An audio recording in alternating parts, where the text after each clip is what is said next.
As soon as I walked back into my dorm, the euphoric feeling of visitation was over.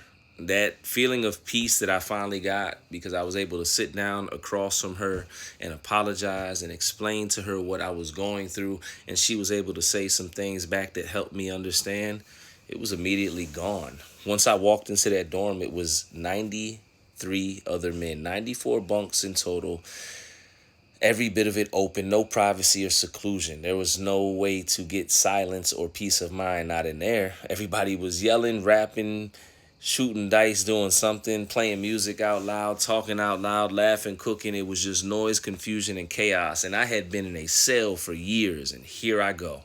There was no way I was going to be able to reacclimate to something like this or transition into an environment like this. I'm not built for this. I'm used to high levels. I tried this before, as a matter of fact, early on, and I got sent back to a 4. I don't think this is going to work out very good. These were my thoughts. I remember I couldn't even go to the bathroom for the first couple of days. My bowels locked up because it was an open bathroom. It's bad enough when you're taking a shower in an open shower of 6 shower heads and anybody else can walk in there while you're washing up to take a shower. It's a whole nother thing when where you sit down on the toilet to use the bathroom, there's no door in front of you, and if you block it, it's a charge for you, which means you'll have to do more time in prison. And less than 10 feet in front of you are the sinks and mirrors where people brush their teeth and shave, which means as they're doing that, they can look back and see your private parts while using the restroom. Man, it was hell for me. For some people, they were good. They was bidding. They was laughing. They was joking. They were glad they was on a level 2 because on a level 3 or level 4, the chances of being hurt, violated, or worse were increased. And on a level 2, they was decreased. Some people were more willing to deal with the open dorm than the opportunity potentially to get into something volatile. You know what I'm saying?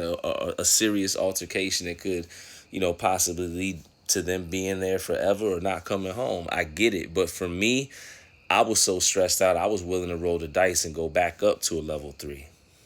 I mean, that's how jacked up I was in hindsight. I was on a camp now where I remember I asked one of the brothers, I said, hey, where can I get a piece of steel? He looked at me like, bro, you all right? You crazy. I didn't know. This is what institutionalization looks like. I had been on high levels for so long that when I came down to a level 2 and asked for a piece of steel, they looked at me like I was crazy. Even that was too serious for up there, which I'm sure a couple cats did have one, but honestly, it weren't that camp.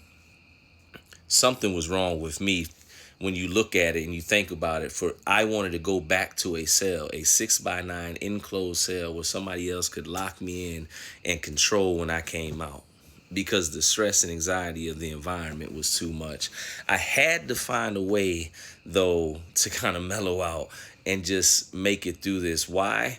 Because if I got sent back up to a level 3, there was potential that I would get sent to Greensville. And obviously she wasn't going to be able to come see me there on that camp. This was my opportunity to see her and try to salvage what we had. I had to find a way. So I finally, after a couple phone calls with her, going back and forth and her convincing me and kind of, just saying, hey, it's not about you, it's about us, I made the decision I was going to stay. Got off the phone and, asked the CO if I could walk to the counselor's office. When I walked to the counselor's office, knocked on the door, opened the door, and right when I opened the door, boom, right in my face. I'll never forget. The same warden that was on Greensville when me and her got in trouble and got into our thing and she was giving the ultimatum and she decided to walk off. The same warden that was mad as heck that she was writing me and, after she had left because it wasn't against DOC policy, the same warden that was mad because we was on the phone, he was there. Not only was he there, he was the new warden there as well.